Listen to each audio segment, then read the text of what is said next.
Welcome back to the Show My Scars podcast. I'm your host, Derek Duker. Today's show is just to catch you up on myself and some of the things I've been thinking a lot about lately. As you may know, I've been working on my meditation teaching certificate. As part of that, I've been volunteering at the NAMI Southwest Missouri Hope Center in downtown Springfield. The crowd there is unlike previous NAMI support groups I've been part of. So far, my group and the others that I've joined consist mostly, if not entirely, by unsheltered folks.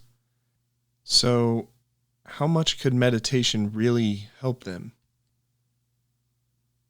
One member spoke up during group and talked about how for years he's heard the phrase, "You're so close. Just keep doing the right things and you'll be off the streets soon." However, no matter how hard he tries, the bar is raised just out of reach each time he feels like he's made progress, so he says. Another attendee chimed in to agree and say the heartbreak from those setbacks cause him to fall back into addictions and self-sabotage. The experiences that they shared cut me so deeply because I've heard the same phrases regarding my 2+ year search for a job. Just keep applying. You'll find something. You're too talented. Truthfully, the longer I remain unemployed, the less I believe people trying to get me to look on the bright side, at least some days. However, I know that if I can't muster up even a little bit of belief that the efforts I'm making will make a difference, they likely won't. My doubt and insecurities will come across in the tone of a cover letter. Or I'll skip applying for that one position I don't believe I'm worthy of. So I shared with them something that I've heard from many meditation leaders I've listened to over the years. Meditation allows us to drop all of the narratives surrounding ourselves and the stories of things we're supposed to do. And after, you can redefine the stories you tell yourself. It gives you the ability to catch yourself ruminating, catastrophizing, fortune-telling, or whatever, stop, and course correct. I did remind him that meditation is not a substitution for mental health care. However, it is a type of self-care that can help sharpen attention and help you remain in the present. It's a way to interrupt the spiral so we can choose the next kind thing for ourselves. However, it is best paired with therapy. When I feel hopeless and like I'm not keeping up with how fast the world is spinning, here's what I do. Step 1. Name the pain without spin. Say it plainly. I'm tired. I'm hurt. I'm stuck. Not forever. Just today. Naming it is not quitting. It's turning the light on. Once you define the truth at its most granular level, you can attack it more strategically. Step 2. Shrink the goal or win. Hope dies when the task is a mountain. Make it a pebble. For example, write one sentence of the cover letter, one email, make one dish, one text. Hope respects momentum more than scale. Step 3. Change the scoreboard. Outcomes lie. Effort does not. Track attempts, not results. For example, 5 applications equals 5 points, even with 0 callbacks. Did you show up to a peer support group? That's a point. Meditated for 5 minutes even when it was difficult? That's a point. Step 4. Borrow hope. If you're finding it hard to believe in positive outcomes, borrow someone else's hope. Read a message you saved. Call a person who tells the truth. Replay a voice note.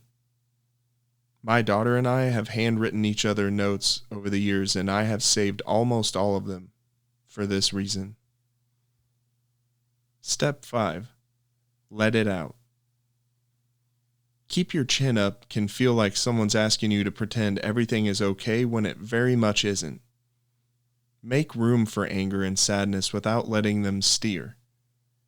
I've turned on some braggadocious rap and sang along, sometimes screamed along. You can set a timer and spend 5 minutes to rant, cry, or journal one unfiltered page. Once the timer ends, take your next tiny step. And finally, build an enough list. There's 3 boxes here, and if you're able to tick them all off, today counts as a win. Number 1 is your body. Make sure you've had enough water, sunlight, and healthy food. Number 2, connection. Send at least one "I'm thinking of you" text. And 3 is a forward nudge. Make at least one small move towards one of your goals. Hope isn't simply positive thinking. Circling back to meditation and mindfulness, they can enhance hope by fostering a greater sense of self-awareness and improve your emotional regulation. By being present with and accepting one's emotions, individuals can better manage difficulties and stay open to possibilities for the future. This can help break the cycle of despair and cultivate a more positive outlook.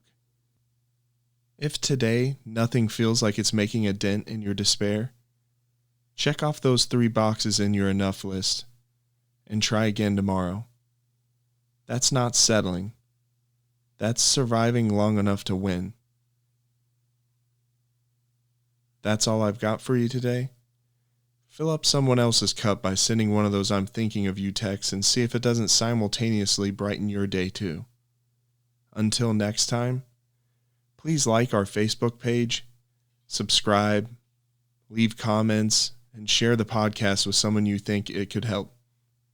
And don't forget you can support the podcast by buying a t-shirt at showmyscars.com. It helps the podcast out tremendously if you do any of those things, but I do greatly appreciate you listening, and I hope you have a great day.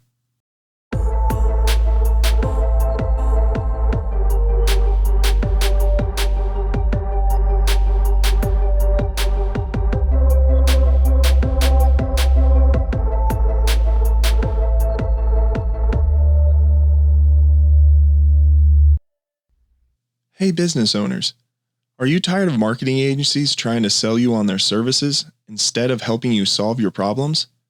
Yeah, I know the feeling.